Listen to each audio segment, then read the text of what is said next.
ওই বেটা যে কটা ছিল তার মধ্যে একজন যাকে মেরেছে স্পট ডেট, একদম ওখানে মরে পড়ে গেছে। ভাই এর নাম কি? এর নাম মূসা আলাইহিস সালাম। এত মেজাজ, একটু আছে বুখারী খুলে দেখেন 1339 নম্বর হাদিস। আল্লাহ সুবহানাহু ওয়া তাআলা মালাকুল মউত, মৃত্যুর ফেরেশতা, আপনাদের ভাষাতে আজরাইল, এই ফেরেশতাকে আল্লাহ বলছেন যে মূসার সময় শেষ হয়ে গেছে, তার রূহটাকে কবজ করে নিয়ে আসো। মালাকুল মউত আল্লাহর আদেশ মানার জন্য দুনিয়াতে চলে এসেছে, মূসা আলাইহিস সালামের সামনে উপস্থিত হয়েছে। মূসা আলাইহিস সালাম যখন মালাকুল মউতকে দেখেছে, দেখার সঙ্গে সঙ্গে ঠাঁটে আর এক থাপ্পড়। ভাই বলেন তো কাকে মেরেছে? এবার মালাকুল মউতকে মেরে দিয়েছে। যে ফেরেশতাকে দেখে পৃথিবীর সমস্ত মানুষ থরথর করে কাঁপে, এই ফেরেশতাকে মূসা আলাইহিস সালাম মেরে দিয়েছে। সহিহ বুখারীর বর্ণনা, মারার সঙ্গে সঙ্গে মালাকুল মউত অন্ধ কানা হয়ে গেছে, তার চোখের অংশটা মাটিতে গড়াগড়ি খেতে শুরু করেছে। এই মার খাওয়ার পরে দুর্বল গতিতে আল্লাহর কাছে গিয়ে অভিযোগ করছে, আল্লাহ তুমি কার কাছে পাঠিয়েছো? আরে দেখাও সারা, মারাও সারা। তারপরে আল্লাহর রহমতে তার চোখ ঠিক হয়ে যায়। প্রথমে ভেবেছিলাম এটা মনে করে কেচ্চা কেন হবে, পরে দেখি বুখারী মুসলিম। এর নাম হচ্ছে মূসা আলাইহিস সালাম। একটা মানুষকে মেরে সঙ্গে সঙ্গে অজ্ঞান করে দিয়েছে, সরি একদম মেরে ফেলেছে, মারা গেছে। এখন আহলে কোরআনদের একটা জবাব এখানে আছে। যদি বুখারী মুসলিমের তারা এই হাদিসকে পেশ করে বলে যে মূসা আলাইহিস সালাম মালাকুল মউতকে মেরেছে, তার চোখটাকে অন্ধ করে দিয়েছে, অতএব এই হাদিসটা সহিহ নয়, এই হাদিসটা আহলে কোরআনরা মানতে চায় না, তারা অভিযোগ করেছে। তো আহলে কোরআনকে আমরা বলতে চাই, পবিত্র কোরআনের আয়াতকে কি বলবা যে মূসা আলাইহিস সালাম একজন ব্যক্তিকে এক থাপ্পড়ে মেরে অন্ধ করে দিয়েছে, সরি মৃত্যু তার মারা গিয়েছে, কি বলবা? এটা তাদের জবাব হয়ে যায়। 2 নাম্বার, মূসা আলাইহিস সালাম দেখেন এত বড় রাগী ব্যক্তি, একটু আগে একটা মানুষকে মেরে ফেলেছে, তারপর আসমানে থেকে মালাকুল মউতকেও অন্ধ করে দিয়েছে। এখনো বাকি আছে বিশ্বনবী।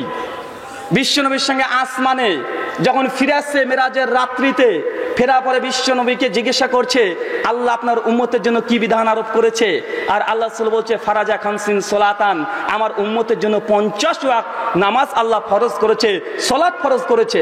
বা হাদিস জানি কি জানি না, জানি তো আমরা নাকি ভাই, যে 50 ওয়াক্ত সালাত আল্লাহ ফরজ করেছে। আর যখন এই কথা শুনেছে সঙ্গে সঙ্গে মূসা আলাইহিস সালাম বলছে ফায়ুরজি ইলা রাব্বিক, যান আপনার রবের কাছে, এই সালাত আপনার উম্মত পালন করতে পারবে না, 50 ওয়াক্ত পারবে না, যান কমিয়ে নিয়ে আসুন। বা হাদিস জানা আছে না নাই? তারপর বারবার আল্লাহর কাছে নবী মুহাম্মদ সাল্লাল্লাহু আলাইহি ওয়াসাল্লাম মূসা আলাইহিস সালামের পরামর্শে বারবার যায়, আর এই সালাতকে আস্তে আস্তে কমাতে কমাতে আজকে 5 এসে পৌঁছেছে।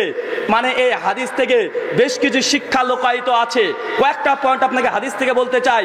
প্রথম পয়েন্ট হচ্ছে এটা, ভাই বিশ্ব নবী বলছেন 50 ওয়াক্ত নামাজ ফরজ করেছে, আর মূসা আলাইহিস সালাম বলছে ফায়ুরজি, আপনি ঘুরে যান ইলা রাব্বিক, আপনার রবের কাছে, কারণ আপনার উম্মত 50 ওয়াক্ত নামাজ আদায় করতে পারবে না। এই হাদিস প্রমাণ করে বিশ্বনবী তিনি আলিমুল গায়ব ছিলেন না। কিভাবে? বিশ্বনবী যদি আলিমুল গায়ব হতেন তো আল্লাহ যখন 50 ওয়াক্ত নামাজ দিয়েছে, বিশ্বনবী আল্লাহকে দোয়া করতেন, আল্লাহ আমার উম্মত 50 ওয়াক্ত পারবে না, তুমি 5 করে দাও। বিশ্বনবী বলেন নাই মানে তিনি আলিমুল গায়ব তিনি নন। 2 নম্বর প্রশ্ন আসতে পারে যে বিশ্বনবী জানলেন না আলিমুল গায়ব না, ঠিক আছে, নবী মূসা কিভাবে বুঝলেন যে তার উম্মত 50 ওয়াক্ত পারবে না? নিঃসন্দেহে তাহলে তিনি মনে হয় আলিমুল গায়ব। আমরা তার জবাবে বলতে চাই, ভাই বলুন তো নবী মুহাম্মদ সাল্লাল্লাহু আলাইহি ওয়াসাল্লামের পূর্বে মূসা আলাইহিস সালাম দুনিয়াতে এসেছে কি আসে নাই? এসেছে। মূসা আলাইহিস সালাম বাস্তব অভিজ্ঞতা, মানুষকে চড়িয়ে চড়িয়ে দেখেছে যে মানুষ 50 ওয়াক্ত আদায় করবে না, তাই বাস্তব অভিজ্ঞতা দুনিয়ার আসমানে কাজে লাগিয়েছে, আলিমুল গায়ব নন। ভাই বলুন তো বিশ্বনবীর মর্যাদা বেশি না মূসা আলাইহিস সালামের মর্যাদা বেশি? নিঃসন্দেহে বিশ্বনবীর মর্যাদা বেশি। তার মানে হাদিস প্রমাণ করে কখনো কখনো ছাত্ররাও শিক্ষককে পরামর্শ দিতে পারে। এই হাদিস শিক্ষা দেয় যে কখনো কখনো কোনো আমিরে জামাত ভুল করলেও তার সাধারণ কর্মীরা ভুল সংশোধন করে দিতে পারে। এই হাদিস থেকে প্রমাণ এটাই হয়, পীর সাহেব যদি ভুল করে মুরিদও সংশোধন করে দিতে পারে। যদি তাদের মধ্যে কেউ একটু নাক ছিটকা দেয়, তুমি বাচ্চা ছেলে তুমি কি বোঝো, নিঃসন্দেহে তারা হাদিসের বিরুদ্ধে যাচ্ছে। এই হাদিস থেকে সবচেয়ে বড় পয়েন্ট যেটার জন্য এতক্ষণ আলোচনা, মূসা আলাইহিস সালাম বলছেন ফাইরজিলা রাব্বিক, যান আপনার রবের কাছে ঘুরে যান, আপনার উম্মত 50 ওয়াক্ত নামাজ আদায় করতে পারবে না, কমিয়ে নিয়ে আসুন। ভাই চিন্তা করে দেখেন, নবী মূসা এত বড় একজন নবী, বিশ্ব নবী, গোটা বিশ্ব জগতের নবী, দুজনের কথা চলছে আসমানে। নবীদেরকে আল্লাহ যদি এখতিয়ারে দিতেন যে শরীয়তের মধ্যে কিছু ঢোকাবা অথবা কিছু বের করার এখতিয়ার যদি থাকে, তাই প্রথম প্রশ্ন, দুজন নবী আসমানে, তারা দুজনে পরামর্শ করে 50কে পাস করে দুনিয়া আনতে পারতো। কথা বুঝাতে পারিনি? যদি নবী রাসূলকে আল্লাহ এখতিয়ার দিতেন যে শরীয়তের কিছু তোমরা বৃদ্ধি করতে পারো বা কমিয়ে দিতে পারো, তাহলে আসমানে দুই নবী তারা পরামর্শ করে আল্লাহ দেওয়া 50 টাকা সালাতকে 5 করে নিয়ে আসতে পারতো। যেহেতু পারে নাই, তার জন্য বারবার আল্লাহর কাছে ঘুরে যেতে হয় যে আল্লাহ আমার সালাত কমিয়ে দাও, কমিয়ে দাও। মানে ইবাদত আল্লাহর, নবী রাসূলকে এখতিয়ার দেয় নাই শরীয়তের মধ্যে কোনো কিছুকে কমিয়ে দিবে বা কিছু বৃদ্ধি করবে। যদি এখতিয়ার থাকতো, বারবার আল্লাহর কাছে যাওয়ার কোনো দরকার ছিল? ভাই কি বলছেন? বিশ্ব নবী যদি 50 ওয়াক্ত সালাতকে নিজের ইচ্ছে থেকে কমিয়ে 5 করতে না পারে, আপনাদের বাংলাদেশের একজন পীর ইল্লাল্লাহ জিকির এই হাদিস থেকে বাতিল প্রমাণিত হয়। আফজালুল যিকরি লা ইলাহা ইল্লাল্লাহ, সবচেয়ে উত্তম জিকির কালেমা লা ইলাহা ইল্লাল্লাহ, উত্তম জিকির। বিশ্ব নবীর 50 যদি নিজে ইচ্ছাতে পাস করতে না পারে, তো লা ইলাহা ইল্লাল্লাহ অর্ধেক কেটে কিভাবে শুধু ইল্লাল্লাহতে দাঁড়ায়?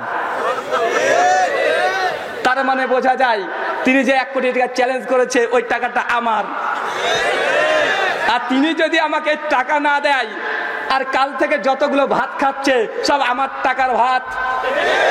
কারণ 1 টাকা 2 টাকা নয়, 1 কোটি টাকা। আর এই টাকা যদি না দেয়, কিয়ামতের মাঠে একদম আদায় করে নেব। আল্লাহর দেওয়া 50 ওয়াক্ত নামাজ যদি বিশ্বনবী আর মূসা আলাইহিস পরামর্শে নিজে ইচ্ছা থেকে 5 করতে না পারে, বিশ্বনবীর দেওয়া কালেমা লা ইলাহা ইল্লাল্লাহ জিকির শুধু ইল্লাল্লাহতে কোশ্চেন কাল হতে পারে না। এই পয়েন্ট যদি আমরা বুঝতে পারি যে শরীয়তের মধ্যে কোনো কিছু প্রবেশ করা, কোনো কিছু বর্জন করা আল্লাহ কোনো নবী রাসূলকেও এখতিয়ার দেয় নাই। নবী রাসূলের কাজ ছিল শুধু এটা, আল্লাহর দেওয়া বিধান মানুষের সামনে প্রচার করা। এই জন্য নবী আর রাসূল, ভাই রাসূল মানে কি? বার্তা বাহক। ভাই বার্তা কার? আল্লাহর না রাসূলের? আল্লাহর বার্তা রাসূল বহন করে, এই জন্য বার্তা বাহক বলা হয়। পবিত্র কোরআন সূরা নাজম 53 আয়াত নাম্বার 3 এবং 4 আল্লাহ বলছে ওয়া মা ইয়ানতিকু আনিল হাওয়া ইন হুয়া ইল্লা ওয়াহয়ু ইউহা, যে বিশ্ব নবীর তরফ থেকে কোনো কিছুই বলে না, যেটা তারপরে ওহী অবতীর্ণ করা হয় তিনি সেটাই প্রকাশ করেন। তাহলে বোঝা যায় যে শরীয়তের মধ্যে কোনো কিছু প্রবেশ করানো যাবে না, বের করাও যেমন যাবে না, প্রবেশ করানো যাবে না। এই একটা উসুল থেকে ইসলামের মধ্যে যত বিদআত আছে, যত নতুন নতুন কুসংস্কার আছে, সবগুলো বাতিল প্রমাণ হয়। তাকলিদ এই শব্দটা এসেছে আরবি শব্দ কিলাদা থেকে, যার অর্থ রশি। আর তাকলিদ শব্দটা হাদিসে ব্যবহার করা হয়েছে। সহিহ বুখারী হাদিস নাম্বার 1609 আম্মা জান আয়েশা রাদিয়াল্লাহু তাআলা আনহা। মনে রাখবেন একটা পয়েন্ট, তাকলিদ শব্দটা কোরআন এবং হাদিসে যখনই ব্যবহার করা হয়েছে, চতুষ্পদ জন্তু জানোয়ারের জন্য ব্যবহার করা হয়েছে, মানুষের জন্য করা হয় নাই। কোরআন আর হাদিসে যতবার তাকলিদ শব্দ এসেছে, কিলাদা শব্দ এসেছে, মানুষের জন্য আসে নাই, চতুষ্পদ জন্তু জানোয়ারের জন্য বিশ্বনবীর জবান থেকে বের হয়েছে। ভাই এই তাকলিদ মানুষের জন্য কোনো হতে পারে? যেটা চতুষ্পদ জন্তু জানোয়ারের জন্য বিশ্বনবী এবং আল্লাহ সূরা মাইদার 5 নম্বর আয়াতে ব্যবহার করেছে। দ্বিতীয় কথা, তাকলিদ যদি তাদের ব্যাখ্যা বিশ্লেষণ নিই, যে তাকলিদ বলতে যারা তাকলিদ করে তারা কি অর্থে ব্যবহার করে। মুসাল্লামা সৌদ প্রথম খণ্ড 426 পৃষ্ঠা, জাআল হক আহমেদ ইয়ারকান নাইমির লেখা, দ্বিতীয় খণ্ড 30 পৃষ্ঠা, দিন মে তাকলিদ কি শেরি হেসাত জাস্টিস তাক উসমানীর 7 নম্বর পৃষ্ঠা লিখেছে আত তাকলিদু আলা আমাল আল কাউলি গায়রি মিন গায়রি হুজ্জাতিন। নবী ব্যতীত উম্মতের মধ্যে থেকে কোন একজন ব্যক্তির কথা এবং কর্মের বিনা দলিলে মেনে চলার নাম হচ্ছে তাকলিদ। কথা বুঝাতে পারিনি? তাকলিদ শব্দের অর্থটা বুঝেন। নবী ব্যতীত উম্মতের মধ্যে থেকে একজন মানুষের তার কথা এবং তার আমলকে আপনার আমার জন্য হুজ্জাত তথা দলিল হিসাবে গ্রহণ করাটাকে বলা হয় তাকলিদ। তাকলিদের যে কোনো ডিকশনারি মানে রাখেন, মানে অন্ধ অনুসরণ। কি ভাই? অন্ধ অনুসরণ, যেখানে দলিল নাই দলিলবিহীন যখন অনুমান ভিত্তিক কোনো কিছু অনুসরণ করছেন, এটাকে বলা হয় তাকলিদ। যারা তাকলিদ করে, তাকলিদের দুটো ভাগ করেছে। কয়টা? দুটো। একটা তাকলিদে শাখসি, আর একটা তাকলিদে মুতলাক বা গায়ের সাক্ষী। তাকলিদের সাক্ষী মানে এই উম্মতের মধ্যে একজন ব্যক্তির অনুসরণ করা। কয়জন?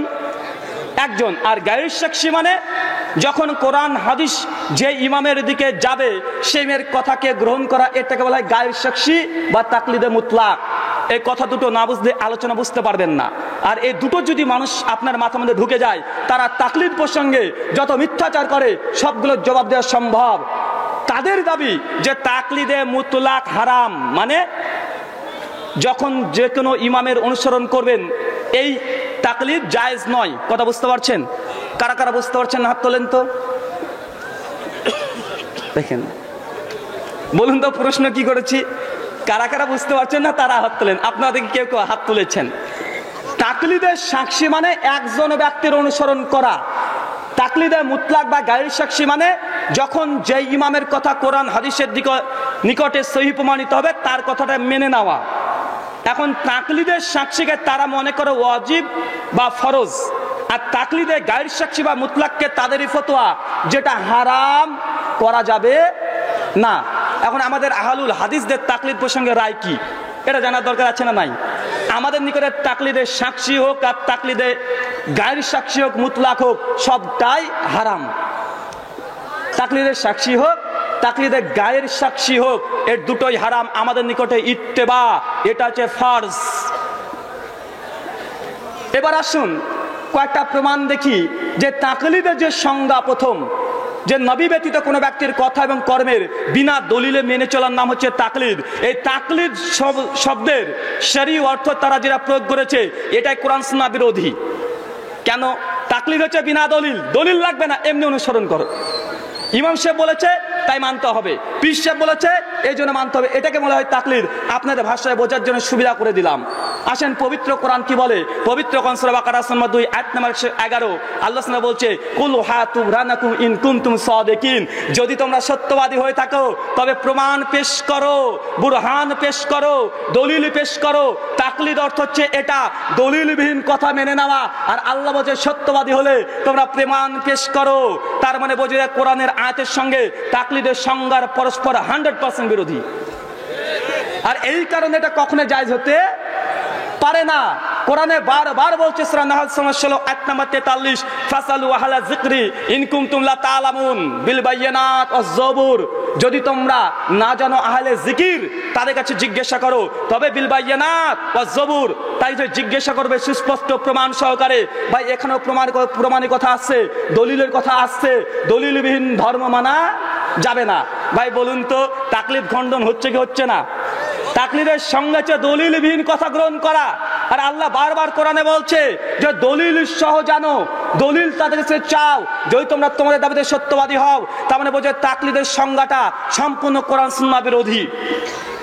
আর এটা ওয়াজিব, এই দাবি করাটাই একদম ভিত্তিহীন।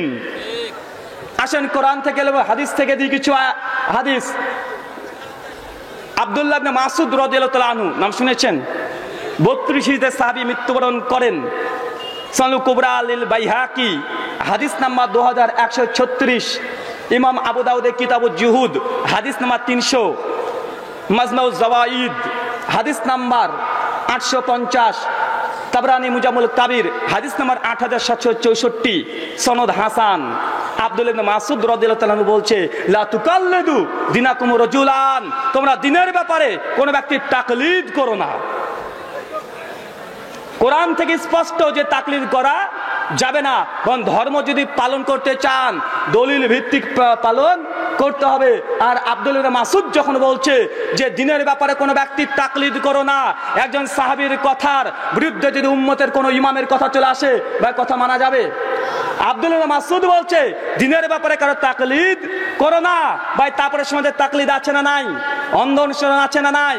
এই নামে আমাদের সমাজে 4টে ইমামের তাকলিদের সাক্ষী করা হয় কি হয় না? হয়। 3 নাম্বার দলিল, প্রথমে কোরআন, তারপরে হাদিস থেকে, এরপর কি ইজমা নাকি? ইজমা থেকে দলিল লাগবে তো নাকি? আশরাফ আলী থানভী রহিমাহুল্লাহ কাছে একবার রশিদ আহমদ গাঙ্গুহি রহিমাহুল্লাহ, তারা দুজনই মাযহাবে হানাফি আর আকীদায় দেওবন্দি। তারা দুজনেই আশরাফ আলী থানভীর কাছে রশিদ আহমদ গাঙ্গুহি একটা চিঠি পাঠিয়েছিল। প্রশ্ন ছিল এটা, তাকলিদের সাক্ষীর ওপরে উম্মতের কি কখনো ইজমা হয়েছে? তাজকিয়াতুল রশিদ প্রথম খণ্ড 132 পৃষ্ঠায় দেওবন্দি ভাইদের লেখা কিতাব, তারা পরিষ্কার ভাবে সেখানে লিখে দিয়েছে যে তাকলিদের সাক্ষীর ওপরে কোনো কালে কখনোই ইজমা হয় নাই। যারা বলে যে যার মাযহাব মানে এটা ইজমা দ্বারা প্রমাণিত, বা এই কথা সম্পূর্ণ মিথ্যা। যার মাযহাবের তাকলিদ করতে হবে, উম্মতের মধ্যে কোনো কালে কখনোই ইজমা হয় নাই। প্রথম কোরআন থেকে দলিল নিয়েছে তাকলিদ সংকটে বাতিল। 2 ইবনে মাসউদ বলছে দ্বীনের ব্যাপারে কারো তাকলিদ করো না। 3 ইজমা থেকে দলিল যে দ্বীনের ব্যাপারে তাকলিদ করতে হবে। এই মর্মে উম্মতের মধ্যে কখনোই কোনো ইজমা হয় নাই। ভাই 3টে জিনিস থেকে খণ্ডন করেছি। এরপরে যদি কেউ কিছু বলে ভাই এটা তাদের জন্য, তাদেরকে বলতে পারি তারা হতভাগা। এরপরে আমাদেরকে এক শ্রেণীর মানুষরা বলে না ভাই জেরা লা মাযহাবি, ভাই বলে কি বলে না? আমাদের আহলুল হাদিসকে আহলে খাবিশ বলে না ভাই? আহলে খাবিশ কারা শুনবেন? আমি তো একাধিকবার জবাব দিয়েছি। আহলে হাদিসদের পরে আপত্তি বিশেষ করে নামের, আহলে হাদিসকে আহলে খাবিশ, আহলে হাদিসকে লা মাযহাবি, আহলে হাদিসকে গায়র মুকাল্লিদ, এই নামে যদি প্রত্যেকটা যদি আমি জবাব দিতে যাই, আর আমার জবাব হচ্ছে অ্যান্টিভেনাম। অ্যান্টিভেনাম জবাব কেন? টিক ফর ট্যাট, যেমন দিবে তেমন জবাব আমি মোটামুটি একটু একটু পারি। যারা বলছে যে তোমরা গায়ের মুকাল্লিদ, আমাদের প্রথম জবাব আশরাফ আলী থানভী রহিমাহুল্লাহর স্পষ্ট কল মজুদ আছে হাকিমুল উম্মাতের, যেমন তেমন ব্যক্তি না, তিনি পরিষ্কারভাবে লিখেছে মালফুজাতে আশরাফ আলী থানভী বচন নম্বর 235-এ লিখছেন যে বেশক ইমামে আজম আবু হানিফা রাহিমাহুল্লাহ ওর মাযহাবে আরবা কা ইমাম, বেশক কোন সন্দেহ ব্যতীত গায়ের মুকাল্লিদ থে, এই 4 জন ইমাম গায়ের মুকাল্লিদ ছিলেন। ভাই কারা? ইমাম আবু হানিফা, ইমাম শাফি, ইমাম মালিক, ইমাম আহমদ ইবনে হাম্বল, 4 জন ইমাম তারা গায়ের মুকাল্লিদ ছিলেন। তো ভাই গায়ের মুকাল্লিদ যদি আমাদেরকে গাল হিসাবে দেন, তো আমরা বলবো 4 ইমাম তারাও গায়ের মুকাল্লিদ ছিলেন। তারা নিজেরাই স্বীকার করেছে। স্বীকার করেছে কি করে নাই? করেছে। আর আমাদেরকে যে বলা হচ্ছে বারবার আহলে খাবিশ, তবে আহলে খাবিশ এর ছোট্ট একটা জবাব দিই। সহিহ বুখারী খুলেন, কিতাবুল মানাকিব, হাদিস না 3533। কত বললাম? 3533। বিশ্বনবী মুহাম্মদ সাল্লাল্লাহু আলাইহি ওয়াসাল্লাম সাহাবীদের সামনে এসে বলছে যে সাহাবীরা তোমরা জানো কুরাইশের বদ মানুষরা আমাকে যে বারবার গাল দেয়। বিশ্বনবীর নাম ছিল মুহাম্মদ, যার অর্থ প্রশংসিত। আর এর যদি কুরাইশরা বিশ্বনবীকে গালি দেওয়ার জন্য গালি দিত মুদাম্মাম, কি নাম? মুদাম্মাম মানে নিন্দিত। বিশ্বনবীর নাম কি ছিল? মুহাম্মদ মানে প্রশংসিত। আর তারা রাগান্বিত অবস্থায় বিশ্বনবীকে বলতো নিন্দনীয়, মানে মুদাম্মাম। বিশ্বনবী সাহাবীকে এই জন্য বলছে আরে কুরাইশরা আমাকে গালি দেওয়ার জন্য আমার নামে বিকৃত করে তারা আমাকে মুদাম্মাম বলে, আর তারা আমাকে গালি দেওয়ার চেষ্টা করে। আল্লাহ সুবহানাহু ওয়া তাআলা কতই না চক্রান্ত, কতই না কৌশলী, তারা গালি দেয় মুদাম্মামকে। আনা মুহাম্মদ, আমি তো মুহাম্মদ, আমি মুদাম্মাম নই। সহিহ বুখারী থেকে সুন্নাত সম্মত উত্তর। বিষ্ণু গাল দিচ্ছে যে ইহুদি যারা কুরাইশ আছে তারা তো গালি দেয় কাকে? মুদাম্মামকে। মুদাম্মামকে তারা গালি দেয়, আমি তো মুদাম্মাম না, আনা মুহাম্মদ, আমি তো মুহাম্মদ। অর্থাৎ গালি আমার জন্য নয়। ঠিক এই জন্য আমরা বলি আমরা তো আহলুল হাদিস, আমরা আহলে খাবিশ না। বিশ্বনবীর নামের পুরো অভিযোগ করেছি, করে নাই? করেছে। আর বিশ্বনবী তার পাল্টা জবাব দিয়েছে। মনে রাখবেন, বিশেষ করে তাকলিদের এই অন্ধ ফিতনার কারণে গোটা এলাকাতে, গোটা বিশ্বব্যাপী তারা নানা রকমের অভিযোগ মূলত আমাদের বিরুদ্ধে করে। আপনাকে কয়েকটা শুধুমাত্র পয়েন্ট দিই। তাদের একটা কিতাব আছে উসুলুস সারকাসি, 8 নম্বর পৃষ্ঠায় লিখছে পরিষ্কারভাবে তাদের উসুল যে আমাদের মাযহাবের বিরুদ্ধে যদি কোনো কোরআনের আয়াত চলে আসে, কোনো হাদিস চলে আসে, তাহলে এই কোরআন হাদিস প্রসঙ্গে তোমাদেরকে বিশ্বাস করতে হবে, এগুলো মানসুখ হয়ে গেছে। বলে নাউজুবিল্লাহ মিন জালিক। তাদের দাবি কি? যে তাদের মাযহাবের বিরুদ্ধে যদি কোরআনে কোনো আয়াত চলে আসে, কোনো হাদিস চলে আসে, তাহলে তাদেরকে মেনে নিতে হবে যে এই কোরআনের আয়াত অথবা হাদিসটা এটা মানসুখ হয়ে গেছে, বাতিল হয়ে গেছে। বলে নাউজুবিল্লাহ মিন জালিক। তাদের একটা বই আছে ইমাম মানব কেন, 39 পৃষ্ঠা, পশ্চিম বাংলার লেখক একজন দেওবন্দি আলেমের লেখা, নাসিরুদ্দিন চাঁদপুরি তার নাম। পাকিস্তানের একজন আলেম জাস্টিস তাকু উসমানী, তার বইয়ের নাম দিন মে তাকলিদ কি শেরি হেসিয়াত, 69 নম্বর পৃষ্ঠা, বাংলা অনুবাদ হচ্ছে 112 নম্বর পৃষ্ঠা, মাযহাব ও তাকলিদ কি ও কেন। এবারটার আরেকটা অনুবাদ হচ্ছে মাযহাব কি ও কেন, পৃষ্ঠা নাম্বার 75। আসাম থেকে একটা বই বেরিয়েছে মাযহাব পরিচিতি, পৃষ্ঠা নাম্বার 95। যার কাছে যেই কাজ মানে বইটা আছে আপনারা খুলে দেখে নিতে পারেন। ওখানে স্পষ্ট হয়ে মিডিল লাইনে লিখে রেখেছে যে হঠাৎই কোন যদি হাদিস যদি তোমাদের নজরে চলে আসে, যেই হাদিসটা তোমার মারণ আলেম জাহেল বলেনি, আলেমের জন্য উক্ত হাদিসের উপরে আমল করা জায়েজ নয়। বলুন নাউজুবিল্লাহ মিন জালিক। কথা বুঝতে পারেননি, বলছে ইমাম মুজতাহিদের খেলাফ যদি কোনো সহিহ হাদিস চলে আসে একজন আলেমের কাছে, তবু একজন আলেমের জন্য উক্ত হাদিসের উপরে আমল করা জায়েজ নয়। বলে নাউজুবিল্লাহ মিন জালিক। প্রত্যেকটা বই গাড়িতে রাখা আছে, যদি কেউ দেখতে চান দেখাতে পারি। আর আমি একাধিকবার এই ইবারতটা দেখেছি। আর দারুল উলুম দেওবন্দের শিক্ষক মাহমুদ হাসান খান সুনান তিরমিজির একটা স্বতন্ত্র গ্রন্থ রচনা করেছে, যে হাদিসগুলো হানফি মাযহাব বিরোধী, এই মাযহাবের শুধু হাদিস বিরোধী যেগুলো, ওগুলো জবাব দেওয়ার জন্য একটা বই লিখেছে, নাম দিয়েছে তাকরিরে তিরমিজি, 1985 সালে ছাপা, 35 আর 36 নম্বর পৃষ্ঠা লিখেছে। একটা খিয়ারে মাজলিস প্রসঙ্গে একটা হাদিসের ব্যাখ্যা করতে গিয়ে, একটা মাসলা ব্যাখ্যা করতে গিয়ে দেখছে যে এই হাদিস যেটা এসেছে সেটা তাদের মাযহাবের বিরুদ্ধে আর শাফি মাযহাবের পক্ষে। তখন তিনি লিখছে আল হক ওয়া ইনসাফ আন্নাতা তারজিলা লি শাফি হাযাল মাসালাতি ওয়া নাহান্নু মুকাল্লিদু ইয়াজিবুনা তাকলিদি ইমামে আবি হানিফাতা। বলছে হক এবং ইনসাফের কথা এটাই যে ইমাম শাফি যে দলিল পেশ করেছে এবং যে ফতোয়া দিয়েছে এটা সম্পূর্ণ হক এবং সত্য। আর আমাদের মাযহাব যেটা হানাফি মাযহাব, এর পক্ষে কোরআন হাদিস থেকে কোনো দলিল নাই। কিন্তু আমার কাছে দলিল নেই তো কি হয়েছে, আমাদের জন্য ইমাম আবু হানিফা রাহিমাহুল্লাহর কথাটাকে মেনে চলাই ওয়াজিব। বলে নাউজুবিল্লাহ মিন জালিক। তাকলিদের মূল স্বরূপ হচ্ছে এটাই, মূল দাবি হচ্ছে এটা যে কোরআন হাদিস দেখার দরকার নাই, আমাদের মাযহাবের ইমাম যে ফতোয়া দিয়েছে এটাই শিরোধার্য। যতই বুখারীতে থাক, যতই কোরআনে থাক, এটা আমাদের দৃষ্টি দিলে হবে না, বরং ইমামের ফতোয়ার দিকে আমাদেরকে তাকাতে হবে। সর্বশেষ যতই আপনি পড়াশোনা করেন না, যত বড় ডিগ্রি অর্জন করেন না কেন, যত আপনি মাদানী আলেম হয়েছেন না কেন, যদি মাযহাবী হয় কোরআন হাদিস তার কাছে বিন্দু পরিমাণে দাম নাই, তাদের উসুলই এটা। আশ্চর্য হয়ে যাবেন। আরে যে বইগুলো বললাম সবগুলো বাংলা, উর্দু থেকে বলেছি, আরবি থেকে বলেছি, যে যেটা জানি সেটা দেখে নেন যে তাদের মূল উসুল হচ্ছে এটাই যে কোরআন হাদিস যদি মাযহাবের বিরুদ্ধে চলে যায়, কোরআন হাদিসকে বাদ দিতে হবে, মাযহাবের ফতোয়াকে অকট্টভাবে মানতে হবে, কোরআন হাদিস মানা যাবে না। আমাদেরকে তারা দেখবেন কিছু কিছু সময় বলে যে মাযহাব মানা ওয়াজিব বা ফরজ, তখন দলিলও কিছু দেয়, ভাই দেয় কি দেয় না।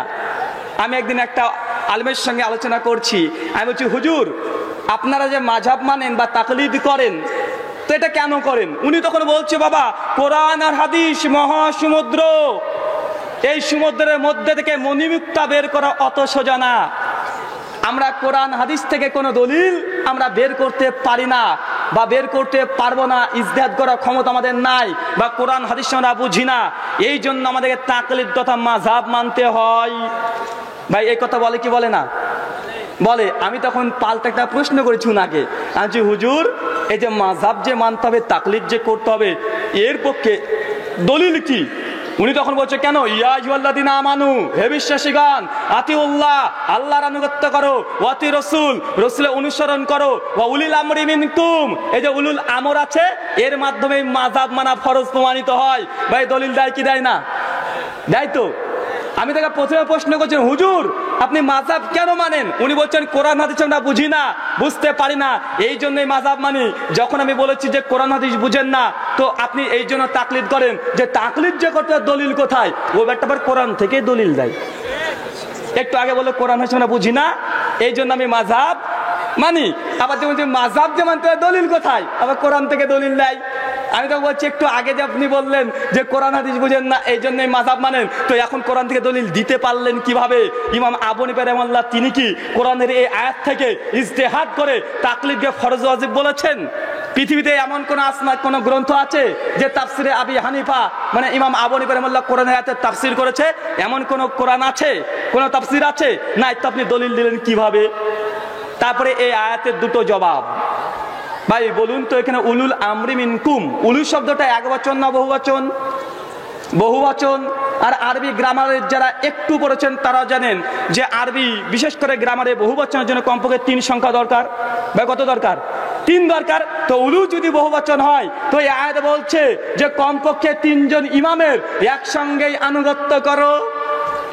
তোমরা তাই একটা মানো, বাকি 3টে ছেড়ে দাও। ভাই ছাড়ে কি ছাড়ে না?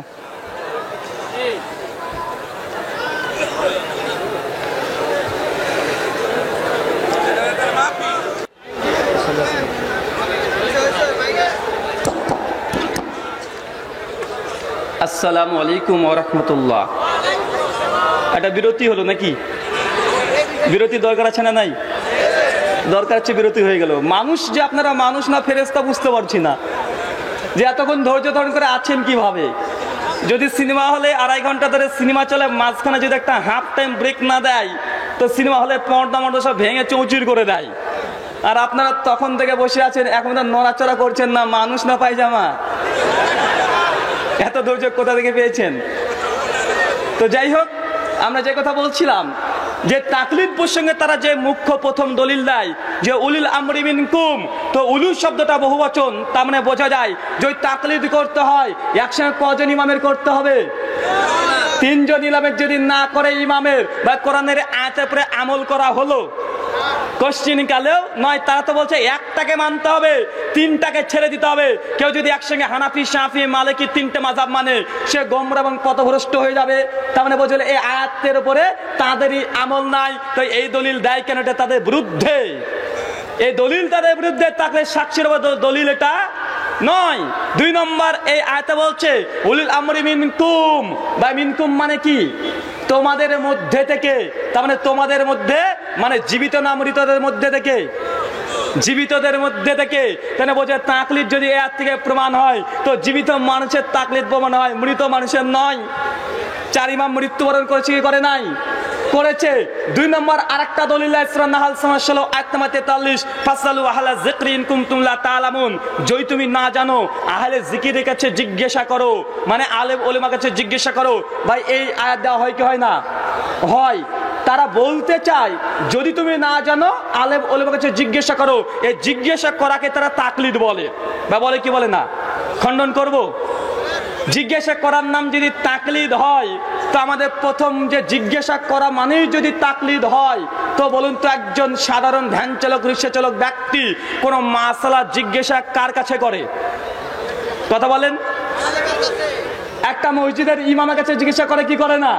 তার মানে সাধারণ মানুষ কি মসজিদের ইমামের তাকলিদ করছে? কথা বলেন। জিজ্ঞাসা করার নাম যদি তাকলিদ হয় তো সাধারণ মানুষ কাকে জিজ্ঞাসা করে? মসজিদের ইমামকে জিজ্ঞাসা করে। তার মানে তাকলিদ তো তাহলে ইমাম আবু হানিফা রাহিমাহুল্লাহর করা হলো না, কার তাকলিদ করা হলো?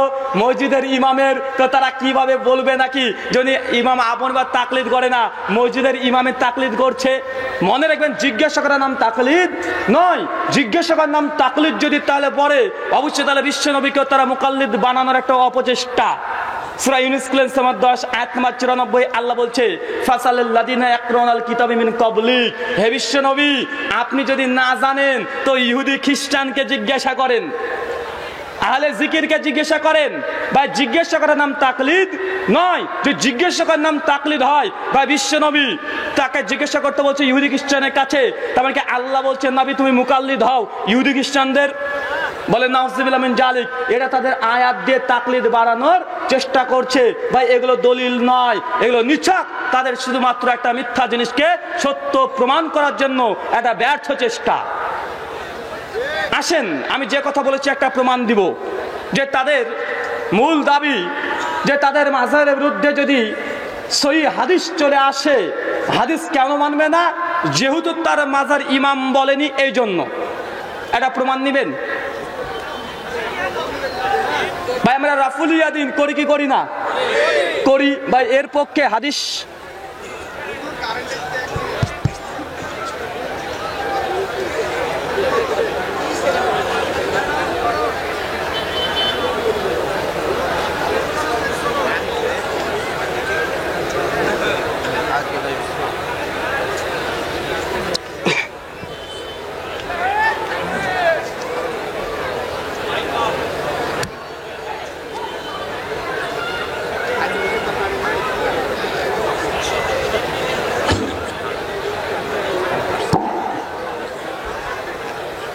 কবার হলো? 3 বার, 2 বার, আর একবার হলেই হবে ফজর পর্যন্ত। আপনার খেয়ে দেয়ে কাজ নেই, আপনি বসে থাকবেন, আমি থাকবো না রে ভাই। তো যাই হোক, যে কথা বলছিলাম যে তাদের মূল অসুল হচ্ছে এটা যে কোরআন হাদিস যতই তারা পড়াশোনা করুক না কেন, যতই পরীক্ষা নিক না কেন, মাঝের বিরুদ্ধে চলে গেলে কোরআন হাদিসের 5 পয়সা তারা মূল্য দেয় না। এই জ্বলন্ত পরিমাণ একটা মাসালা নিয়ে আলোচনা করব, সেটা মাসালা হচ্ছে রাফুল ইয়াদাইন। ভাই জানি কি জানি না? ভাই জনগণের কাছে উত্তর চাইছি, ভাই বলুন তো এর পক্ষে কোন গ্রন্থে হাদিস আছে? জোরে বলেন। সহিহুল বুখারী আছে না নাই? সাধারণ জনসাধারণ জানে যে রাফুল ইয়াদাইন করতে হবে, এই মর্মে সহিহ বুখারীতে একাধিক হাদিস আছে। যখন তারা দেখছে সহিহ বুখারীর হাদিস এটাকে কোনোভাবে জয়ীফ প্রমাণ করা সম্ভব নয়, তখন তারা দাবি করে ফেলছে যে সহিহ বুখারীতে যেহেতু হাদিস আছে তো এই হাদিস মানসুখ। বা বলে কি বলে না? তারা বলে না বুখারীতে রাফুল ইয়াদাইন করা হাদিস আছে জানি, তবে এই বুখারীর হাদিস মানসুখ, বাতিল। বা বলে কি বলে না?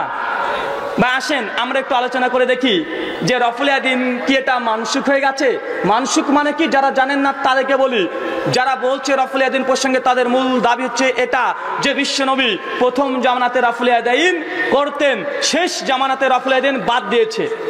কথা বুঝতে পারছেন তো ভাই? প্রথম যুগে বিশ্বনবী রাফুল ইয়াদাইন করতেন, কিন্তু শেষ জামানাতে রাসূল রাফুল ইয়াদাইন বাদ দিয়ে দিয়েছে, এটা তাদের মূল দাবি। আসেন আমরা এই দাবিটা সংক্ষিপ্তভাবে পর্যালোচনা করি।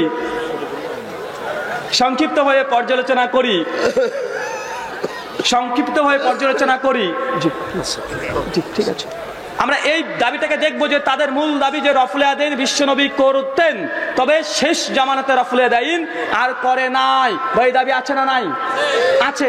আপনার যেটা প্রশ্ন আর উত্তর কয়েকটা দিয়েই আলোচনা শেষ করবো। ভাই বলুন তো ইসলাম কত হিজরিতে মুকাম্মাল হয়েছে? 10ম হিজরি 9 জিলহজ ইসলাম মুকাম্মাল হয়েছে। তাদের দাবি কি বিশ্বনবী তিনি রাফুল ইয়াদাইন আগে করতেন, শেষ জামানাতে আর করে নাই। আর তারা বারবার বলে এই রাফুল ইয়াদাইন মানসুখ, রাসূল যে মৃত্যু পর্যন্ত করেছে এর দলিল দাও। বা চাই কি চাই না? আসেন আমরা দলিল দিই। আল্লাহ রাসূল যে মৃত্যু পর্যন্ত রাফুল ইয়াদাইন করেছে, সহিহুল বুখারী থেকে দলিল। প্রথম প্রশ্ন, যারা বলে রাফুল ইয়াদাইন মানসুখ তাদের কাছে 6টা প্রশ্ন করবেন। কয়টা? মুখস্থ করেন। 1, যারা বলছে রাফুল ইয়াদাইন মানসুখ তাদেরকে বলেন রাফুল ইয়াদাইন যে মানসুখ কোরআনের কোন আয়াতে আছে? 1 নম্বর প্রশ্ন। 2 নম্বর প্রশ্ন, রাফুল ইয়াদাইন যে মানসুখ কোন হাদিসে আছে? 3 নম্বর প্রশ্ন, কোন সাহাবী বলেছে রাফুল ইয়াদাইন মানসুখ? 4 নম্বর, কোন তাবী বলেছে রাফুল ইয়াদাইন মানসুখ? 5 নম্বর, এগুলো থেকে যদি তারা না পারে তো কমপক্ষে যে ইমামের মাযহাব মানে সেই ইমামের একটা ফতোয়া দিক যে রাফুল ইয়াদাইন সেই ইমাম বলেছে মানসুখ।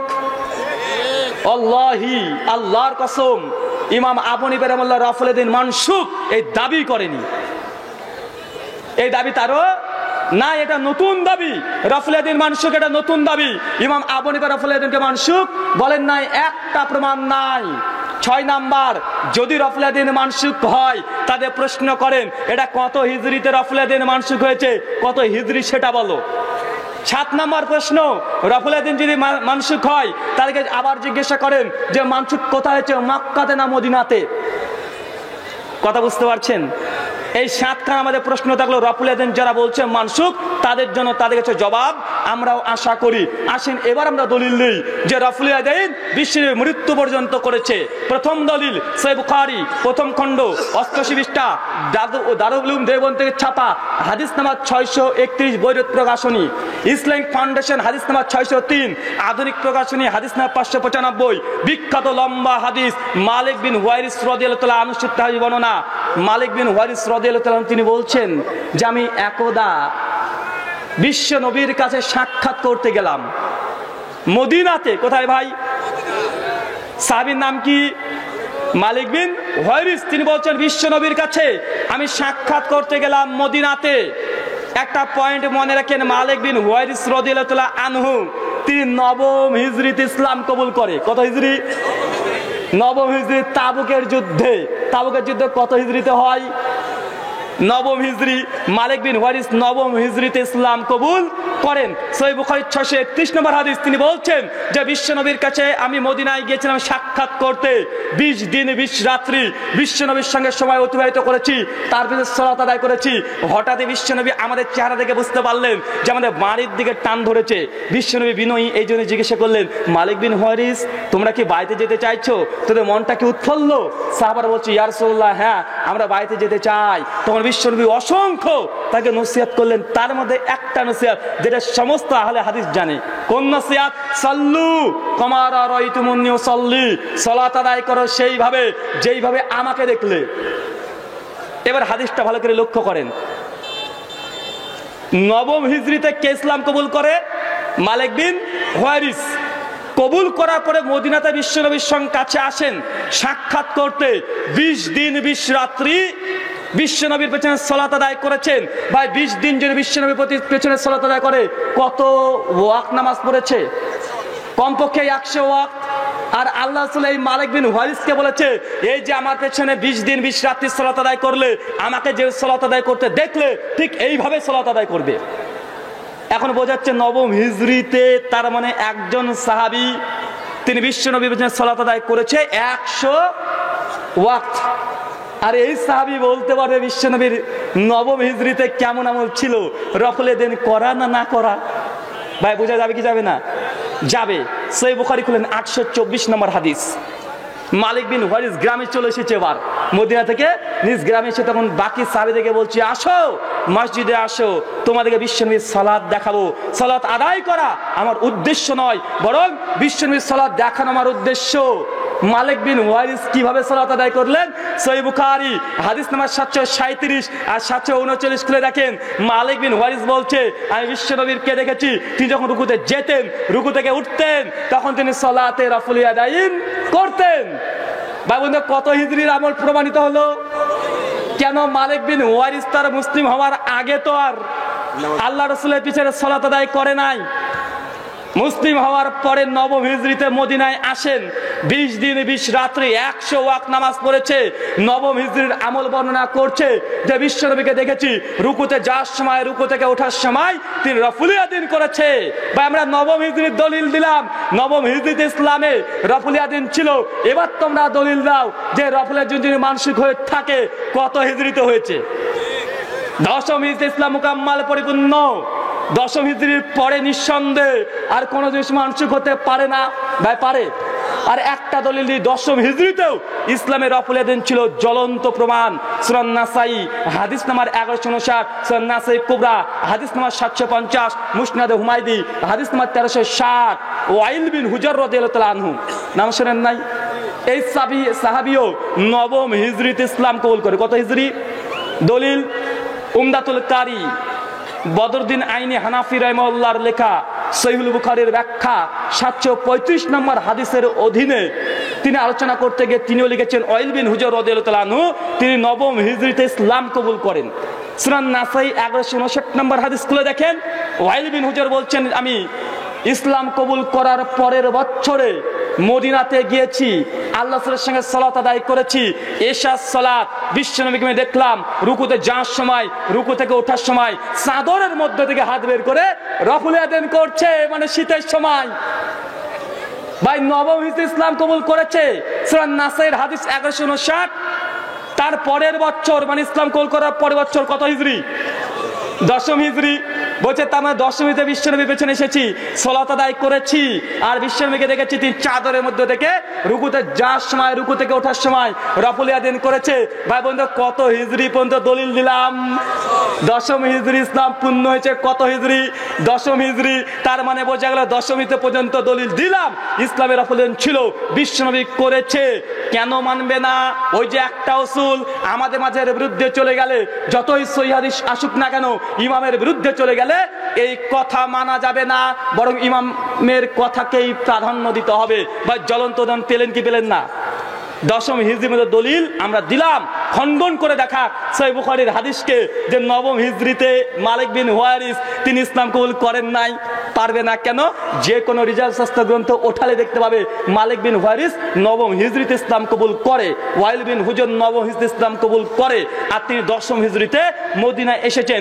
বদরুদ্দিন আইনি হানাফি রাহিমাহুল্লাহ উমদাতুল কারি 735 নম্বর হাদিসের আলোচনা দ্রষ্টব্যে তিনি নিজেই আলোচনা করেছে দশম হিজরিতে ইসলাম পূর্ণ। অতএব দশম হিজরিতে রফুল আদাইন বিশ্বনবী করেছে, এটা মানসুখ হয় নাই। যারা বলছে নিঃসন্দেহে বিশ্বনবীর নামে মিথ্যা আরোপ করছে। একটা বিষয় নিয়ে যদি আলোচনা করি ভাই, কয়টা বিষয় শিখবেন? একটা বিষয়। আর 10টা মানুষ যদি 10টা প্রশ্ন করে কয়টা শিখতে পারবেন? 10টা জিনিস শিখবেন। তাই সময় যেহেতু কম, তাই প্রশ্ন উত্তরের মাধ্যমে যদি 20টা প্রশ্নের উত্তর দিতে পারি বা 20টা আমরা জিনিস শিখতে পারবো কি পারবো না? আর আলোচনা যদি আমি একটা বিষয় নিয়ে ধরি তো আপনারা একটাই শুনবেন, আর বক্তা যেটা বলছে শ্রোতা সেটা শিখতেই বা শুনতেই বাধ্য থাকছে।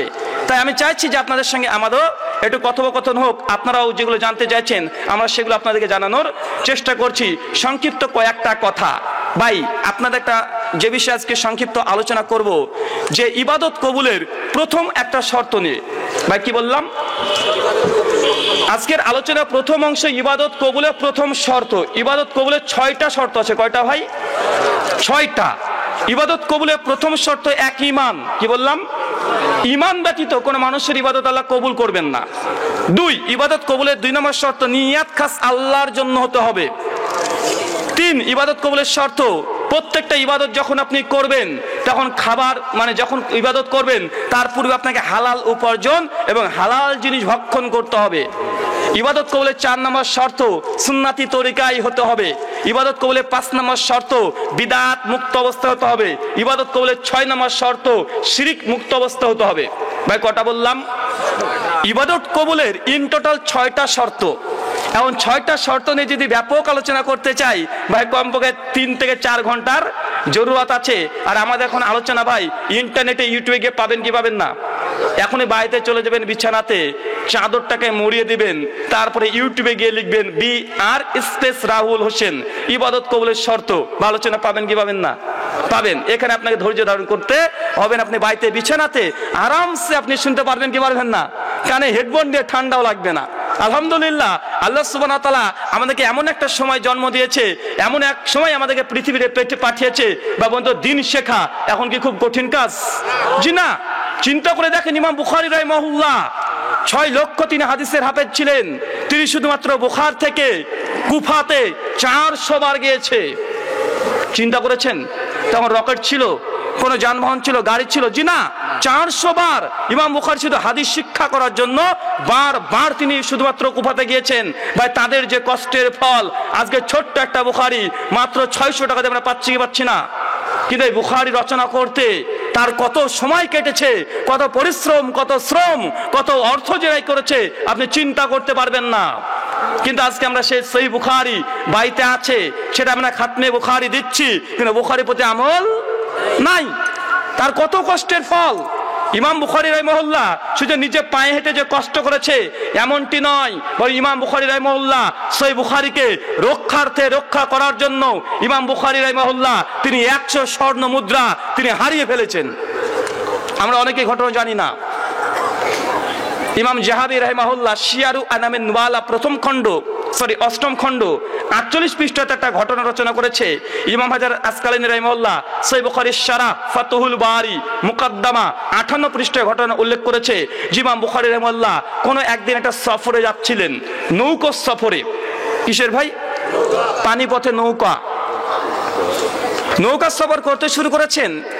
অনেক লম্বা রাস্তা, চলতে চলতে এমতো অবস্থাতে নৌকাতে একজন ব্যক্তির সঙ্গে ইমাম বুখারীর সম্পর্ক তৈরি হয়। বা আমাদের হয় কি হয় না, বাসে যে লং জার্নি করি বা পাশের ব্যক্তির সঙ্গে সম্পর্ক হয় না, বা আপনার বাড়ি কোথায়, কি ব্যাপার, কি বৃত্তান্ত, আস্তে আস্তে নিজেদের মধ্যে একটা কথোপকথন চলতে থাকে। ইমাম বুখারী রাহিমাহুল্লাহর পাশে একজন ব্যক্তি বসেছিলেন, তো তাদের সঙ্গে দুজনের বেশ ভালো কথোপকথন হতে হতে ইমাম বুখারী রাহিমাহুল্লাহর সঙ্গে সে খুব সুন্দরভাবে সে কথা বলছে। ইমাম বুখারী রাহিমাহুল্লাহ তার সঙ্গে অনেক ঘটনা বলেছে, অনেক গল্প বলেছে, নিজের সম্পর্কে জানিয়েছে, প্রতিবেশীর সম্পর্কে জানিয়েছে, ইসলাম সম্পর্কে জানিয়েছে। এবং পাশাপাশি ইমাম বুখারী রাহিমাহুল্লাহ ঠিক সেই সময়তে ওই ব্যক্তিকে বলেছে, আমার কাছে এই মুহূর্তে 100 খানা স্বর্ণ মুদ্রা আছে। কত? 100 খানা স্বর্ণ মুদ্রা। যখন এই কথা শুনেছে ওই ব্যক্তির অন্তরে তখন একটা ওটা লোভ জেগেছে। লোভ উনি তখন ভাবছেন এই ব্যক্তির কাছে 100 স্বর্ণ মুদ্রা আছে। এই স্বর্ণ মুদ্রা হাতানোর জন্য সে মনে মনে পরিকল্পনা করতে থাকলো। হঠাৎই তার পরিকল্পনা যখন আটা হয়ে গেছে, ঠিক সেই সময়তে ওই ব্যক্তি ওই নৌকার মধ্যে চিৎকার করতে শুরু করেছে যে আমার কাছে 100 স্বর্ণ মুদ্রা একটা পুটলি ছিল, এটা কে চুরি করে নিয়েছে, কে চুরি করে নিয়েছে, বারবার চিৎকার করতে শুরু করে দেয়। আর নৌকার যে মাঝি আছে, নৌকার মাঝি বলছে তাই নাকি, এরকম যদি ঘটনা হয়, তার কথা বিশ্বাস করে নিয়েছে যে তার কাছে 100 স্বর্ণ মুদ্রা ছিল।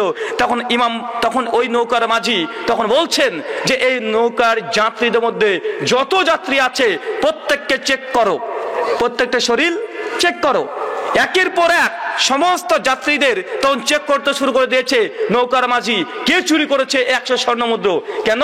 কারণ এই নৌকার মধ্যে যে চুরি হয় বা মানুষ নৌকার মধ্যে থাকবে কি থাকবে না, তার জন্য নৌকার মাঝি সকলকে চেক করতে শুরু করেছে। আর ইমাম বুখারী রাহিমাহুল্লাহ তখন চিন্তা করছেন যে এই 100 স্বর্ণ মুদ্রা ও আমার কথা কাছ থেকে শুনে সে এখন এই ফন্দি এঁটে ফেলেছে। ইমাম বুখারী রাহিমাহুল্লাহ তখন বুঝতে পেরে সঙ্গে সঙ্গে আস্তে করে সমস্ত মানুষের চোখকে ধুলো দিয়ে তিনি ওই স্বর্ণের যে পুতলাটা ছিল সে পানিতে ফেলে দিয়েছে। যখন পানিতে ফেলে দেওয়া হয়, সকলকে চেক করার পরে ইমাম বুখারী রাহিমাহুল্লাহ একজন পরেশগার ব্যক্তি তাকে চেক করতে চাইছে না, তারপরেও যখন তাকে চেক করলো, চেক করে দেখছি ইমাম বুখারী রাহিমাহুল্লাহর কাছেও স্বর্ণের সে পুতলি নাই। চোরও অবাক যে কি ব্যাপার, এ লোক একটু আগে বললো যে 100 স্বর্ণ মুদ্রা আছে, আবার এখন দেখছি যে তার কাছে নেই। যখন সমস্ত ঘটনা ঘটে গেল, ইমাম বুখারীর কাছে তখন এসে বলছে যে দাদা আপনি তো একটু আগে বললেন যে আপনার কাছে 100 স্বর্ণ মুদ্রা আছে, তো আপনি তো মিথ্যা কথা বলেছেন, আপনি পরেশগার ব্যক্তি, আপনার মুখে দাঁড়িয়ে আছে, আপনি মিথ্যা কথা বললেন। ইমাম বুখারী রাহিমাহুল্লাহ তখন বলছে আলহামদুলিল্লাহ, যে তুমি যেটা চেয়েছিলে বা তুমি যে পরিকল্পনা করেছিলে আলহামদুলিল্লাহ আমি সেটা বুঝতে পেরেছিলাম। তুমি যখন চিৎকার করলে যে আমার 100 স্বর্ণ মুদ্রা হারিয়ে গেছে, সেই সময় আমি চিন্তা করলাম তুমি চিন্তা করেছো টাকার, তুমি চিন্তা করছো স্বর্ণের, আর আমি ইমাম বুখারী রাহিমাহুল্লাহ চিন্তা তখন করলাম যে এই স্বর্ণ মুদ্রা তো আমার আর আমার কাছে আছে, যখন মানুষ চেক করে পেয়ে যাবে তখন মানুষ আমাকে মনে করবে চোর, আমি তোমার সম্পত্তি চুরি করেছি।